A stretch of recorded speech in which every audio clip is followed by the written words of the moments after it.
Hey, you're on TV. Good. You can go there. Just let me do the intro, and then you can start over. All right. That was my daughter. Hi, welcome to the Office. This is Mark Sweetman, your friendly host every week here from 8 to 9 Eastern Time, 5 to 7 Pacific Time, which is a thing, 7 weeks. Also, the off nights we were coming from our North Hollywood studio. Down a little bit. There we go. There we go. Turn that down a little bit. There. In fact, let's just turn that off. Hold on here. There we go. Yeah, we did it from my son's apartment in North Hollywood, which we've done in the past at least once a year, sometimes twice a year we go out there. But for the last 7 weeks, I broadcast from there with our regular guys. And Andy is not with us now. Normally, Andy starts out the show and introduces me. Andy, as many of the followers of the show know, is a department store Santa Claus. And for the next 7 weeks, it's like his it's his get it in the black period. So for all the money he loses during the year, he makes it up this time of year. And we'll have him back after the first of the year, after he's... Now, sometimes he'll shave his whole beard off, and just to show how fast he grows it back, it's usually back on by the Super Bowl. But anyway, he'll be joining us. And last week, he said he wasn't going to be here, and he stopped in. So maybe we'll see him. Really depends on his schedule. I want to take this time, though, and we bring Susan out for her poem at the beginning, but I want to take this time to do a little business type things. I wanted you guys to know, you see there on my board there, it says it's the 237th episode of the Off Night. That's right. We've been going since April of 2020, just after the pandemic started. Seth Ressler and I started this. He went back to, legitimate podcasting, paid stuff, and he left this to me. And we do this. So I'd like to get a few things out of the way. We'd like you, there it is on the screen now, to click the like button when you view this. Click the like button and also subscribe. And you do that by going to our YouTube page, which, as you can see there on the screen, youtube.com/theoffnight. Just the way it's spelled. If you go there and then click the subscribe button, and on this video, you want to click the like button. That helps bring our particular program, channel, and each episode up a little further. We leave these up every Monday night at 8 o'clock until 9 o'clock. And then for the rest of the week, they stay here until we bring in the next one. All right. That's that. Also, if you'd like to comment on our show, you can do it right there. Now, this is a little bit difficult. I'm probably going to have to start doing bit.lys or something so I can have a shorter address. But just, there's the address for our live show. So if you were to go to that address right there, you'll see this show and you'll see an area where you can add comments. And those comments we'll see on the screen here, and we can address them. Identify yourself if you want. Don't identify yourself. Both Sam and I, one of our other regulars, are in the comedy business over 45 years each. And Andy's been around at least 35. Jason's pretty new. Susan's only been at it a couple of years, although she's been, as a comic's wife, she's kind of been in the business. She knows everybody. She's just started performing regularly about two and a half years ago. Anyway, that's that. And then also, if you'd like to join us, that's our desk. And I'll start putting this up here regularly too. If you have a web browser and a camera and a mic, go to that address. It'll show up. I control what they call the dashboard on this show. I'll see you. I may text you if I don't recognize you or if I need more information about putting you on. And if you're interestingly enough, if we think this can make the show better, we'll pop you right on the screen with the rest of us here. Sound good? Oh, and here, I do this every week too. I put these are the people that are going to show up. Andy's not on here tonight. I should have taken him off. I didn't think about it. But he may show up. So anyway, that's all that. And let's get back to bringing up Susan. Susan is our show poet. And more importantly, she's about to be recognized just by more than the Off Night. I think she's entering some competition. So how about a warm welcome? This is my wife too. This is Susan Sweetman. Hello, Susan. Hi, good to see you. Everybody. You look All great as 5 of you always. that are watching. Hello. Yes, Andy isn't with us tonight because he's a department store Santa. Right. His name is Andy, not Kris Kringle. His name is not Nicholas. So he will be busy for the next holiday season. Right. I didn't doubt him. Is that sounds like a doubting his absence. Well, there is, of course, a real Santa Claus, but it's not Andy. Oh. Okay. Well, let's hope that no one under the age of 6 watches our show, because those are the kids that really get into it. And I've been a Santa before too. And get this, I had to get a costume. I had to get a Santa costume when I was a radio Santa Claus. I was on. Did live things on social media. Yeah, we did live things on social media, and they gave away prizes, and the kids had to come to the radio station to get their gifts or prizes or awards, and they didn't want the kids seeing a Santa Claus without the red suit, so they bought me a red suit. Anyway, you got our poem for the night? I can put you on. I do. And as often happens, you didn't give me any headlines, so I searched out a few, and I hope you like your poem. Here it is. Been helping my son out. Here you go. Since the Israel-Hamas war began, every day about 70 children die. There are few happy endings. This war should make you cry. Children in Gaza are dying, but one teen arrived in the USA. Dia, age 15, here for medical care, arrived in Chicago yesterday. A baby saber-toothed tiger cub found in the Russian tundra in 2020. The scientific report was released this week, and it is serious, not funny. Mummy cub was well preserved, and I thought you'd want to know. The tiger is from a species extinct about 12,000 years ago. Last week, National Geographic made a discovery, a giant mound off the Solomon Islands. The world's largest coral was found. North Korean leader Kim Jong-un announced last week their nuclear program is expanding. This news sounds quite bleak. Kim has prioritized his ties with Russia recently. Meanwhile, his troops in Ukraine are finding internet indecency. And that's your poem. All right. Oops. Oh no, I hit the wrong button. Sorry about that. I took you off completely. Okay. There you are. That's your poem. Well, thank you very much. So if you like that poem, here it is again, another plug. Click the like button. Click the like button even if you didn't like it. There'll be another one next week. Maybe you'll like some of them. She does it. She does this for us every week. There's always at least 6 to 10 headlines that she puts into rhyme. We love it. In fact, we love it. So let's get the other guys out here. Here's a couple of our other regulars from New York City, the Lower East Side, your friend and my friend. Here he is, Sam Greenfield, everybody. I tell you, hi. I got to tell you, after listening to that poem, the only word that comes to mind is uplifting. There you go.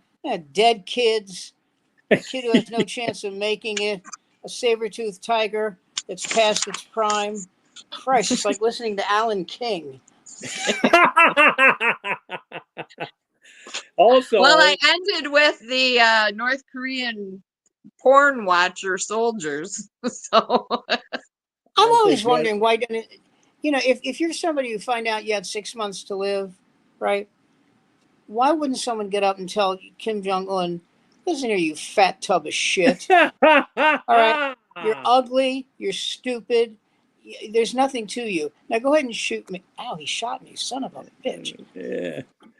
Well, I think his uncle had planned to go to that meeting and help him be a decent leader, so he had him executed.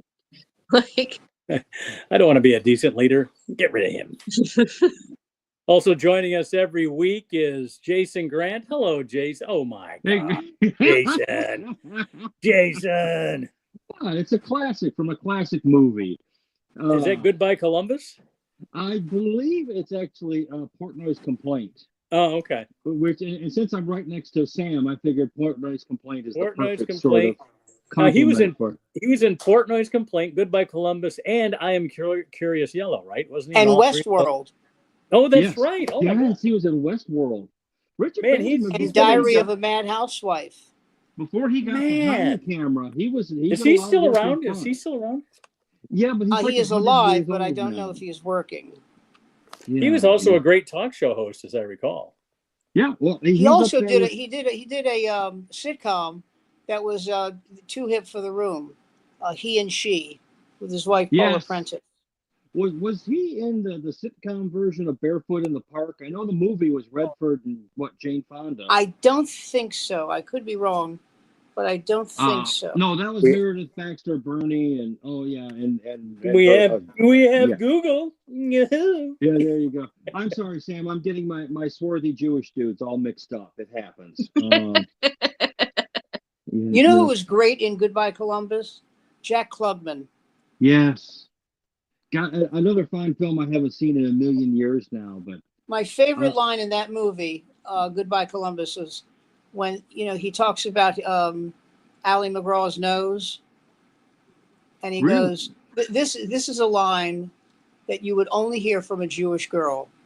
He goes, "So you got a nose job? Well, how much did that cost? $1,000, unless you want a butcher." Can you imagine what $1,000 today wouldn't even get you a butcher? You know. oh no, God, No, yeah. Oh. I think we lost Susan. Oh no. Goodbye, sweetie. Goodbye, We'll sweetie. see you later. There you go. No, that's my sweetie. I get to call her sweetie. Knock it Oh, off. I'm sorry. I was That's just trying to all be nice. Hey, you I don't know worry you about were. me hitting on her, okay? I mean, we know Yeah. that's Well, not gonna okay. happen. Okay, you got me on that one. I mean, That was just my comedy reactor. That was my like you were saying, that kid, like you said, you're ready to get paid. I've heard that from men many times. It had nothing to do with comedy, but I very heard funny. it. Very Well, and here we have another one of our forlorn lovers. Didn't Anne Bancroft really hit it out of the park in The Graduate? When you think about it, I mean, she has her role so pitch perfect, and yeah, I mean, I don't know. As an actor, I would have broken up on set so many times, but I don't know. Again, great job, great actor, great director, Dustin Hoffman. How can you go wrong? we might have talked about this last week, but I was watching outtakes from Seinfeld, and Jerry Stiller is working on Seinfeld, and says to Julia Louis-Dreyfus, "You want a piece of me?" Right? Now, I believe that she broke up, because I was told that she can't keep a straight face during rehearsals. But the one that I know, as God is my witness, I know it's fake. I know it's fake. Is when Jason Alexander is sitting on a bench and rolls off the bench. I thought that was the biggest pile of horse shit I ever saw in my life. It's so funny. You roll off the bench and start laughing. That's crap. Just stop. Just it's so over the top and show offy, and I don't know. Again, how many episodes of Seinfeld were there? I mean, at a certain point, when you start to run short of what was it, ideas. 9 years? Yeah, I mean, the last. So 180. People complained, and I don't think they would complain now, but I do remember back then that because Seinfeld was getting paid almost $10 million an episode, or like 200+ million for the season. But No, it's like, no. It was $1 million an episode, and the other actors are getting like a couple $100,000. Well, his last contract for his very last year was lucrative because it included all future DVD sales, as if that matters now. He Although I think it also he had has streaming an rights. he has an apartment building in New York City, a 6-story brownstone. We all know what that is, right? Right. Okay. Yeah. A brownstone, and every floor contains his cars. I've heard that. Yeah. It And must be nice to have he's a made. big car fan, Yeah. and that's okay. But I just thought to myself, you're richer than Roosevelt, and you couldn't just park these in a garage and let someone have the house. Let's have someone have access to, you know. Uh, yeah, I mean, maybe you got the brownstone cheap. I don't know. I just Well, back if you got the money, you got the money. But right. I mean, I mean, look at Jay Leno and his car collection. Jay, I don't need to Jay tell you Leno's guys, stuff is actually in a huge garage. right? And he's never had a family, so he's got no one to. He's got no one to leave it to. I mean, how much money has Jay Leno made over the decades? He's got to be one of the richest guys in the town. I mean, I'll tell you something about Jay Leno. This always, I don't want to say surprised me. That's not the right phrase. But um, this is how he worked. He would fly to, he would fly to MGM Grand, right? yeah. And get there at, oh no, how did this work? He would do a show on the Tonight Show. That's what he would do. And then he would fly to MGM and do 2 shows there at the MGM Grand, right? And then he would fly back to Vegas, to L.A. L.A. Burbank. He flew into the L.A. Burbank airport. Yeah. And then right at Burbank Airport, and then he would work on his show with his writers, and then go home. Yeah, and live off the money from the road and the work and He bank. only lived off the money that he got from MGM. He still does that. He still does that today. Everything that he's made from television. He must have a trust. He must have like a foundation or something that everything goes to. Because that car collection that he has is worth just tons and tons of money. I don't even want to think about. It's crazy. And here's something, guys. It wasn't in Susan's poem, but maybe it should have been. But it does kind of show how you can't have nice things. Here in Ypsilanti, we had the Yankee Air Force Museum, and they restored a B-17. They bought it in the late 70s, early 80s. Thought that museum burned down. Well, it did, but it didn't take the B-17 with them.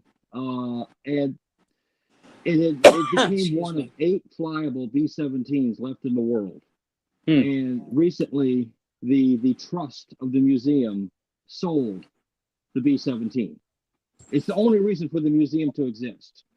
And they sold it to a private collector.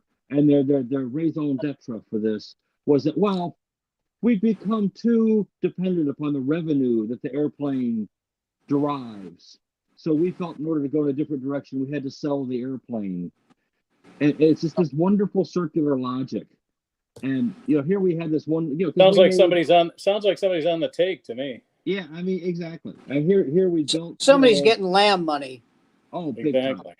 I mean, we built bombers at the Willow Run plant. Rosie the Riveter and all that. That's where all that was done. And here the key asset they decided to sell for an undisclosed amount, although it was been rumored that it was between $12 and $17 million, because when you have only one of 8 things that people want, and the people who want them are generally well-to-do, you can name your price and you'll get it. And they certainly got it. I just, this is the way the world works now, isn't it? I mean, somebody explained to me the animosity generated towards Jay Leno by many members of the comedy community. I've never understood it. If you don't think the guy's funny or something like that, but he's never done anything to anybody. He's certainly not a comedy thief. He's never screwed anybody out of money. I don't get it. I mean, you know, it was J.R. Havlin who was talking about, he goes out into the audience just before the show starts and starts shaking hands with people. And he said, and Havlin goes, and then you know what he does? He looks at the audience and goes, "Got to do the show now." You imagine that shit? And I went, "What's wrong with that?" I know. What did he do that was so egregiously horrible? He does have to do the show. I told you my cousin's a film editor, and her parents came to L.A. and he knew her because she was the editor on Collision Course, the movie he made with Pat Morita. The great Pat Morita, Jay Leno vehicle. People are still talking about it, but quietly. Anyway, so Leno, Leno got them front. It wasn't hard for him; it's just his show. But he got them for the Tonight Show. He got them front row seats, right? And then afterwards, he took them to dinner. And this is a guy who, if he's performing in Milwaukee, he will go. He will go there, and he will, plug. He will talk to a morning drive guy, and to plug his appearance, and give the station some nice ink. I've never understood the animosity. Well, you ask him to do something, he does it. I mean, Letterman wouldn't do it if you kept his parents hostage. And he's always good for that kind of thing. He did it for me. That Jay took a pay cut so that he could Say again? Jay Leno, in one of his last contracts with NBC, took a pay cut in order to pay the crew so the crew didn't get laid off. To get the crew money. And it was a significant, we're talking like $30 million. It was a significant pay cut, I don't think, you'd never hear Letterman doing that. I think it's sort of. And now please explain something else to me. How did, you won't be able to explain this to me because we're all intelligent people, but come on. That wasn't an editorial cough, by the way. Right. How did Conan O'Brien get to host the Oscars? Please take my hand and guide me through that maelstrom of bullshit. Well, every late night host has hosted the Oscars. Haven't they all hosted? Well, I remember Carson did it several times. Not the Scottish guy. Okay. Ferguson. One guy, Ferguson. One guy didn't, but everybody else seemed to. And his late night. It wasn't a late night show. It was a movie, about the hairstylist. Yes. That was great. That was very funny, but this is something Ned and I share in common. I've never thought that he was funny. Not Ferguson. James O'Brien. Never. O'Brien. My kids love him. My kids.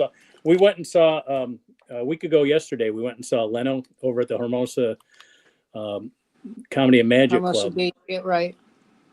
What's that? Hermosa Beach, yeah. Right.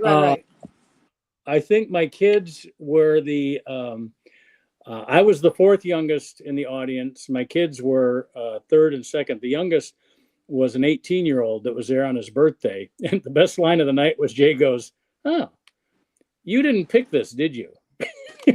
Somebody great. Somebody else picked the Jay Leno show for your 18th birthday because everybody else. That's very funny. Everybody else was over 50, That's great. Oh man. I didn't get a chance to talk to him, but I talked to Jimmy Brogan. And do you know Lamont Ferguson? I know him from when I briefly in San Diego because he started there at the La Jolla Comedy Store. But anyway, my kids on the way home, though, they were saying, we got to figure out how to see Conan O'Brien. I go, Conan O'Brien does not do shows in nightclubs. He only does television. For which nightclubs have sent him a thank you. Well, true. They love Conan O'Brien. They love Conan O'Brien, though. I think he reminds me of a guy who, when he finishes a joke, he goes, "You got that, didn't you?" Yes, you're right. You're right. You know, it's Oh. that, and I hate to do this, but it's that Harvard University. Yeah. You know, I heard a very funny Beaumont the other day. I think, go fuck yourself, please. Have you seen his podcast? I won't. I won't listen to it. I won't watch it. All right. You know. You know why? There's only so many hours in the day that you can keep telling me, I swear to God, he's not funny. Stop listening to him. I'm begging you. I don't get. I just don't get it. And with You know that, what's I'd like funny to. to me? And with that, I'd like to welcome all the people who don't like Conan O'Brien to our podcast. Hey, Well- losers. Well, he comes out of Yeah, that Ivy League school, you know, where the Al Franken was also a graduate of that sort of thing. You know, there's sort of Ivy League hipsters doing the stuff that's again too cool for the room. Jason, could you speak up? Oh, yeah, hold on. Let me switch out my headphone because maybe I'm not Yeah, using the right one. there you go. We'll switch over here and try. Is that any better, guys? It's a little bit Yes. A little bit better. Yeah. Yeah, what you can know, I say? listening to Conan O'Brien is like listening to Hugh Downs do stand up. Oh, better. oh.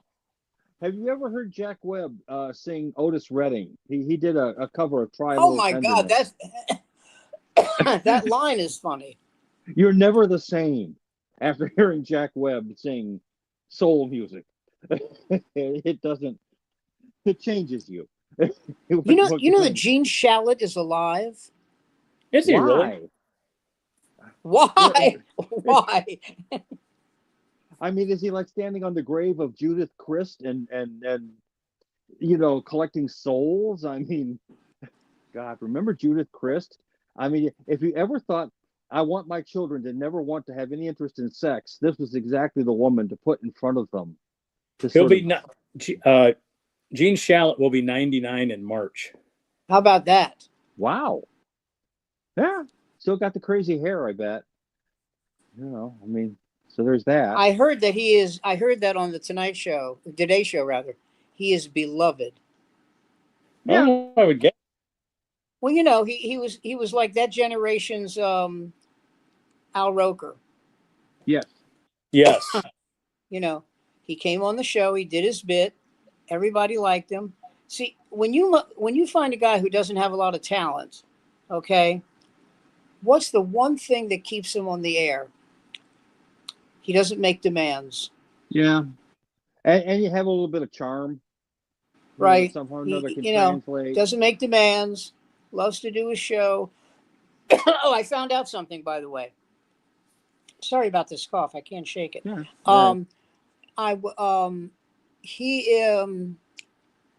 J.R. Havlin, he wrote for Jimmy Fallon, and out of nowhere, he quit. Just boom, quit. And I couldn't figure out why. You know, the money's good. And I read this thing in on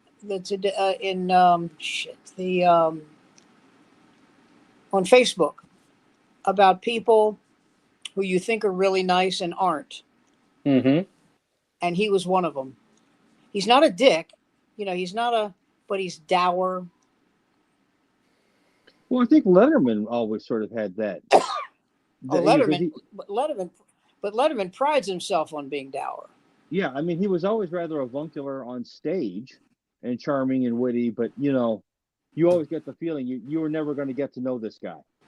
You know, he was never going to be your friend. Wasn't going to work that way. Letterman is, you know, the original title for the movie Annie Hall was Anhedonia, Right. Yeah, which is a psychiatric term meaning inability to have fun, exactly. anti-hedonist, right? And Marshall Brickman, who co-won the Oscar for the screenplay, told Letterman, "You can't use that for a You can't use that for the title of the movie, because no one's going to know what it is. You know, it's one step from Shawshank, so Yeah. you can't do it."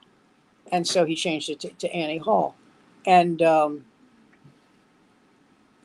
and so they changed it to Annie Hall. But it always amazed me. You're making so much money.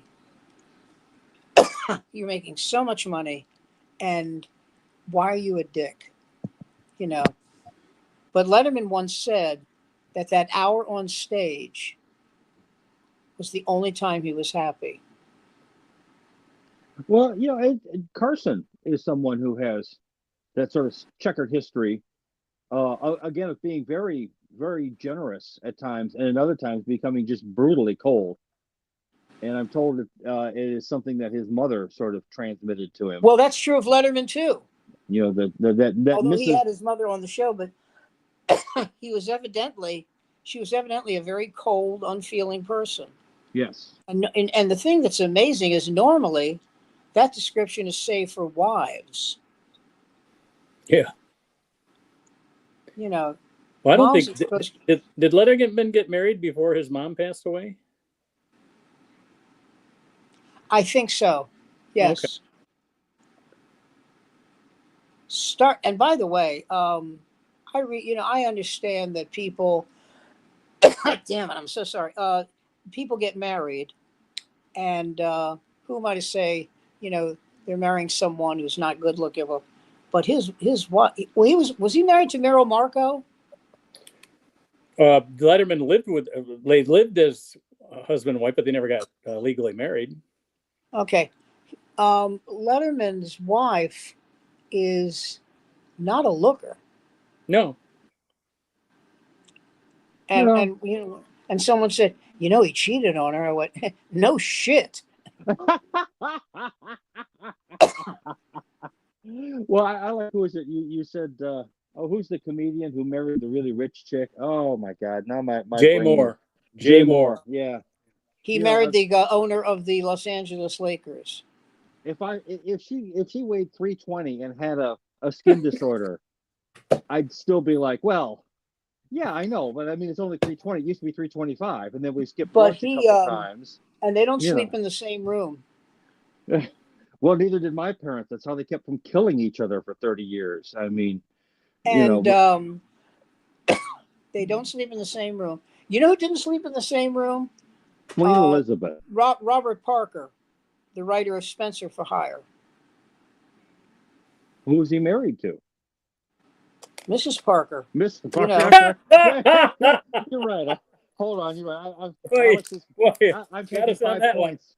Yeah, taking 5 points. No one famous. No one famous at all. Mrs. Parker. But sometimes it's because you snore. Barbara and I don't sleep in the same room because, well, I read the petition. But but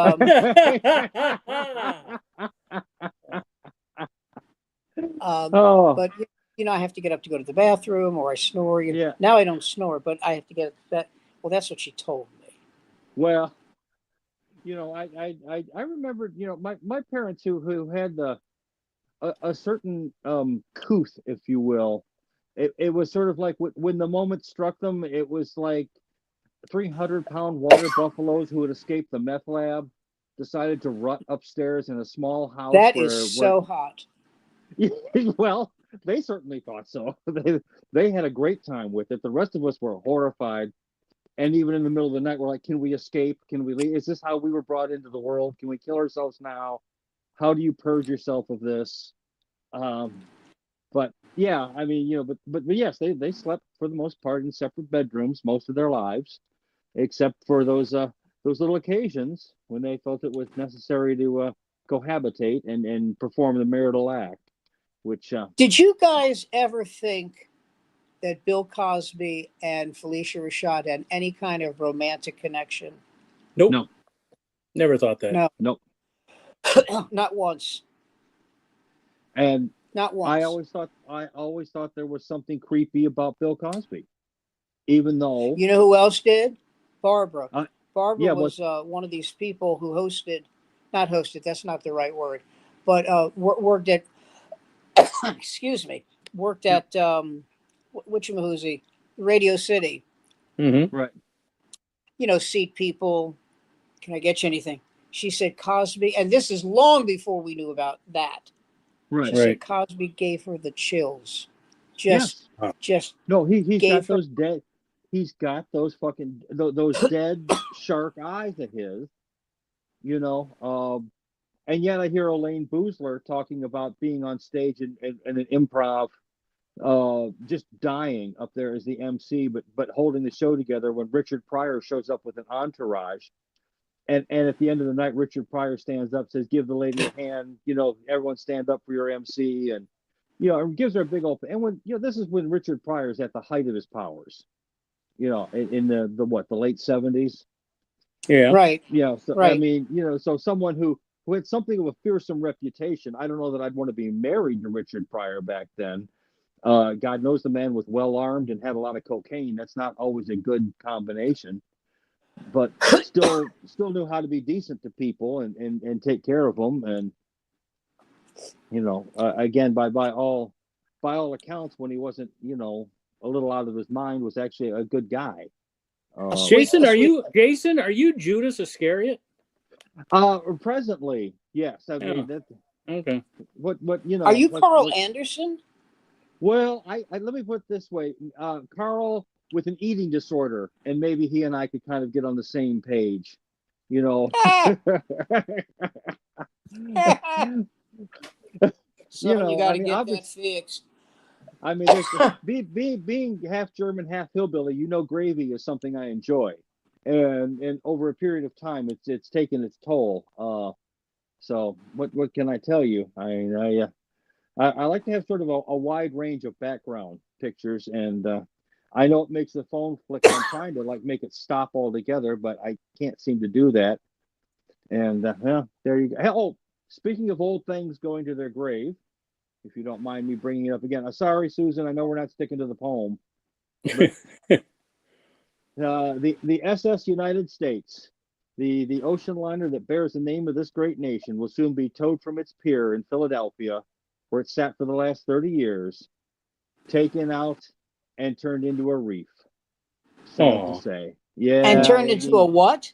A reef. A reef, an artificial reef. I guess it's better than being torn apart in some salvage yard. I mean, but you know, this thing is the size. It's not quite the size of the Queen Mary, but it's and I knew the Queen Mary. She was a friend. Never mind that. Yeah, I mean, Well, this thing, you know the joke about at Diana's wedding to Charles. no, what's that? Queen Elizabeth is standing next to the royal photographer, Yes. and she says, and she was evidently very nice, and you know, she said, you know, you and I have something in common. And he says, "What's that, Your Majesty?" She said, "Well, I have a cousin, I have a brother-in-law rather, who is a photographer." And he said, "Really? That's amazing, because I have a brother-in-law who's a queen." If you want to see uncomfortable, you should see Queen Elizabeth with Jimmy Page, Jeff Beck, and Eric Clapton. They were all receiving their knighthood at the same time, and she has absolutely no idea who these guys are. Of course, they all know who the Queen is. Well, given their drug use, maybe the opposite was true. Well, they were actually at that point, I think, pretty so. But yes, I mean, but they're British boys. You know how the Brits love their Queen, and so yeah, And it royalty too. Add that too. Who doesn't? Speaking of queens, oh darn it, there we go. Andy Warhol. A man There who you- liked to give people drugs and then videotape them overdosing. Only once. Sounds like Matt Gates. Oh, good. Thank you, Mr. Himmler. Just once. Yeah, good for him. What a sport. And What was her name? Victoria. What was her name? Solanas? Victoria Solanas? Oh, I know who you're talking. It wasn't Victoria, but it was Andrea. The one who shot him. And she ended up. That has a happy ending too, because she didn't kill him, but she did inflict a wound that eventually killed him, and she would also later die of hepatitis in a hostel somewhere, covered in She roasting. did? So yes, she's the one who was the authoress of the Society for Cutting Up Men, or Scum. You know, and was portrayed brilliantly in the movie I just got Andy that. Warhol. I did just too. got that. I did it. I like the scum line. I get it. Michael Imperioli. The acronym. I just got that acronym, yes. Yes, Michael Imperioli makes one of his early film debuts as a flaming homosexual and does a fantastic job at it. Imperioli? Yes, I mean he's a good actor. We all know that. Oh, he's But a I mean, wonderful actor. but just playing an outright New York art fag of the late 1960s is really really good. And So hard to find.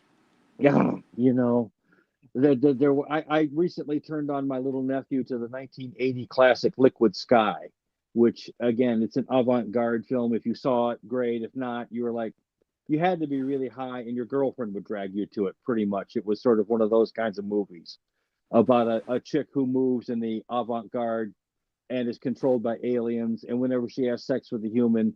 At the moment of orgasm, the aliens vaporize the human so they can get high on the drugs in his brain. The movie made a lot of sense. It's a great film. Czechoslovakian, to say the least. You had to watch it. You had to be there. When the year that Pulp Fiction came out, Great movie. before that movie came out, there was a huge amount of buzz about it. Yeah. And I was, I'm in the Screen Actors Guild, so I got to see a lot of previews for free. And I'll never forget this. They had a problem with the reel. They couldn't get it, just couldn't get it together. So they said, ladies and gentlemen, we regret to tell you that this movie will not be able to be shown tonight, but instead we will be presenting a movie by the great director. I don't remember his name, but he did a triplet. It was red, blue, and white. He did those movies with Louis Trintignant. And they said, in its place, we will show this movie. I have never been that bored in my life. I have never been that bored. This is one, I'm going to give you 10 seconds of this movie. I met a woman. She was older than me. She was much older than me. And yet, I felt nothing. And I almost got kicked out of the theater because I went, the fuck did you just say? You felt nothing and yet you're attracted to it? This is bullshit. And the usher moved over at Usain Bolt speed and said, sir, you're cursing out loud. I said, well, then join me. This is shit. How in the name of God, are you kidding? She was ugly, and yet I found her pretty. Well, what are we doing here? And the guy said, sir, we're going to have to ask you to leave. And a guy behind me, I thought he was going to say, yeah, kick that little bastard out. He goes, he's right. This sucks. Yeah. Oh, my God. Oh, it was awful. Oh, my God. It could have been worse. And by the way, if a movie's going to suck, please move fast. Yeah. Don't go at lightning speed, please. Well, go at lightning speed, I should say. Well, do you remember Steve McQueen, Le Mans? There's like 8 lines of dialogue, and the rest of it's just cars going round and round. The movie Le Mans by Steve McQueen. Oh, remember? Yeah, should have been Le Blow. Oh man. Well, Sam, it could have been worse. The guy could have come out and said, "We can't show you the movie, but instead we've got a Yoko Ono tribute act coming out here God. to do bonus cuts from her new box set." My favorite audience reaction to a bad movie. Did I ever tell this story about Rami Angelic and I were working together down in Florida, and we went to see Dead of Winter with Mary Steenburgen and Roddy McDowell. It was a tense thriller, a suspense film, and the film starts, and there's like 4 frat boys sitting behind us, just gabbing away, and Rami turns to them and says, "Do you mind? We paid money to see this film, and we didn't pay money to hear you guys talking during the whole thing." It hadn't been the whole thing. It had only been like the first 5 minutes. "Sorry, ma'am." So they shut up, right? About 15 more minutes into it, she turns around and goes, "All right, you guys can start talking again." Oh, that's great. Well, in the movie Alien, which I saw in DC, I don't know why I told you that, it doesn't matter. But there's 4 guys behind us, like early 20s. I was in my 40s. And they're talking and laughing. and talking and laughing. And I turned around and said, "Hey guys, you have got to stop talking. You've got to stop talking. Okay, I didn't pay to hear you. Just stop talking, please." And I turned back, and they stopped. They shut up. Right. Right. Movie ends. We all get up. They are all 6'5". Oh God. And so they didn't see me yet. So I did the Greenfield Tango, which is to slink back down into my chair and act as if it wasn't me. I don't know what you're talking about.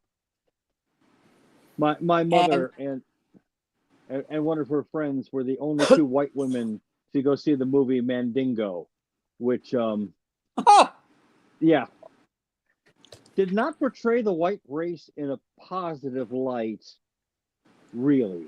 So except for Susan George. Well, yeah, she saw the light, absolutely. She certainly got her heels up to call out to heaven. But yeah, I mean, they went to see it, and the lights came up, and they're the only two white people in the whole theater, and they're like, "Oh, my, yeah, where are the white women at? We're right here, and we're leaving." Where the white women at? Oh, well, we will never see such mirth again on the film, folks. I'm afraid this modern age of kids, while I sound like a wretched old man, they absolutely. It's funny. I drive them around. They want to laugh so bad, but they're also damned afraid of everything. I don't get it. But well, I always remember in the movie Blazing Saddles, they say the one scene that cracked up Cleavon Little is when Gene Wilder says, Gene Wilder says, "These are good people, country people, people of the earth, morons." So funny. You just picture Mel Brooks writing for all these people. Although he didn't write for the original actor for both Bart and for was Pryor. And Wilder's character was Gig Young. Yes.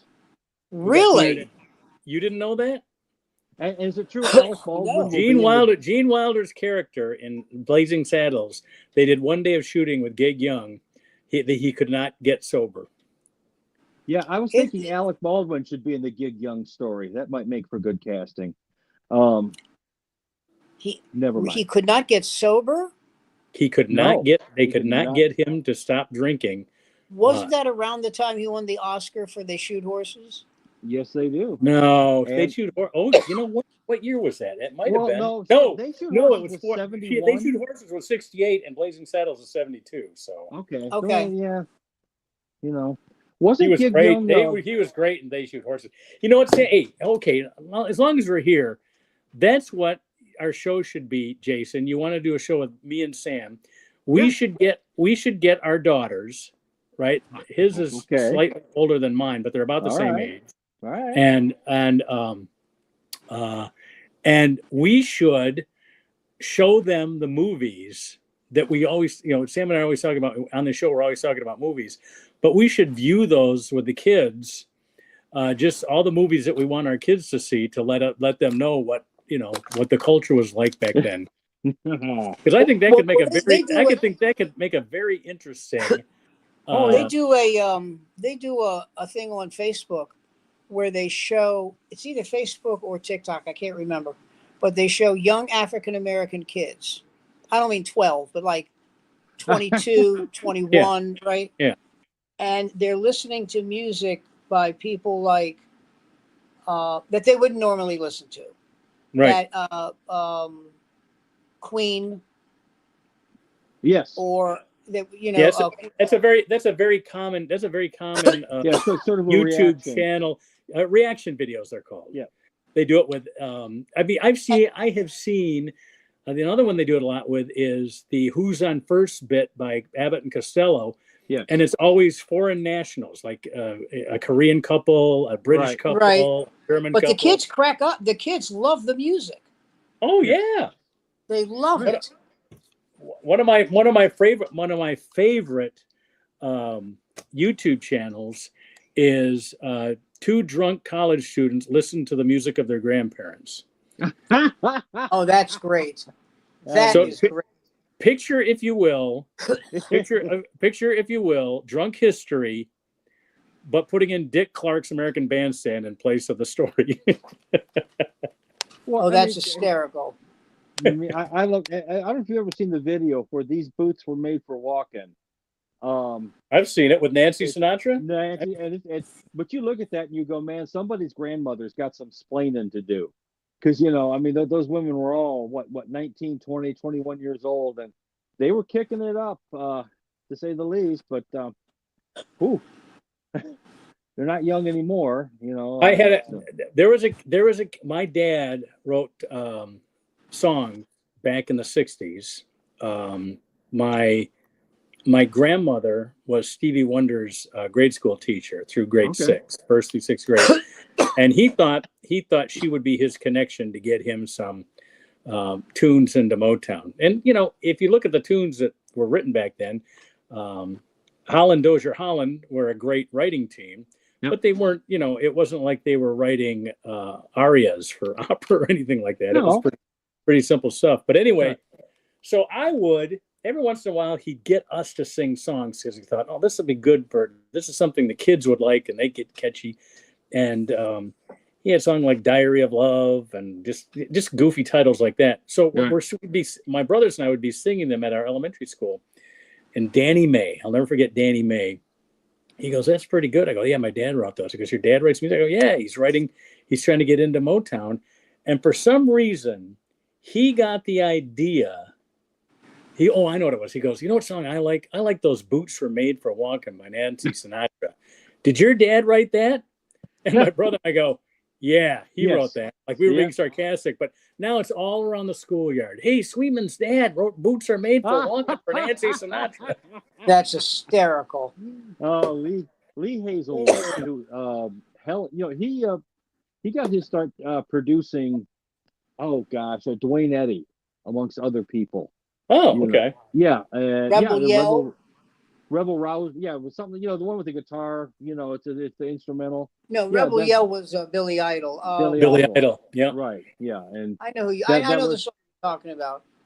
Yeah, Rebel Yell was also this dude I used to meet out south of Chelsea, but never mind. That was, Yeah, but Hazelwood also did the first sort of country psychedelic with Some Velvet Morning, which is also him and Nancy Sinatra. And the neat thing about that is the way they had to do the backtracking on that because of the way the engineering, whatever, it was all done live in studio, which it keeps going back and forth. Art Bell used to use it a lot as bumper music. And God, I miss Art Bell.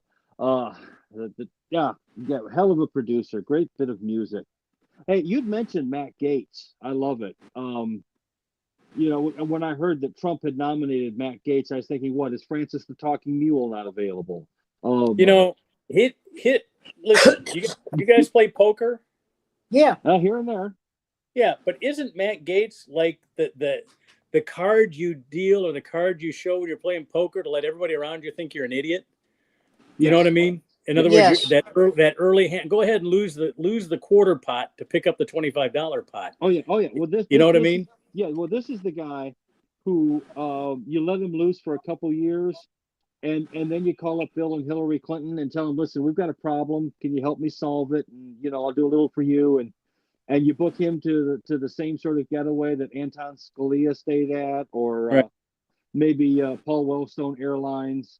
You know what I mean? The indispensable man when he becomes disposable. Oh, Spirit Airlines filed for bankruptcy. About time. What took them so long? My God. Hold on. Got a great headline for you. This is just before I flew out to LA. I flew out to LA on Spirit Airlines. And just before I flew out there in September, I read this great article, and it said, the airline that everybody hates may soon go under, and you'll be sorry they did. his point was they're the only ones keeping the airline rates low. No, it's true. I mean, you complain because they nickel and dime you, but that nickel and diming keeps other airlines from from boosting all their rates. Oh yeah. It may cause other airlines to go to that a la carte pricing, but at least they're keeping the rates down. I fly out to LA for $99 every time. I remember. I don't have to buy a round trip ticket. I can just on Spirit. On Spirit, I fly Spirit almost exclusively. No, did they give you the option to ride in the plane? The 4 times I came to New York in the last 2 years, Spirit Airlines. Also, did you know they have the newest fleet in the air? They have all brand new Airbuses.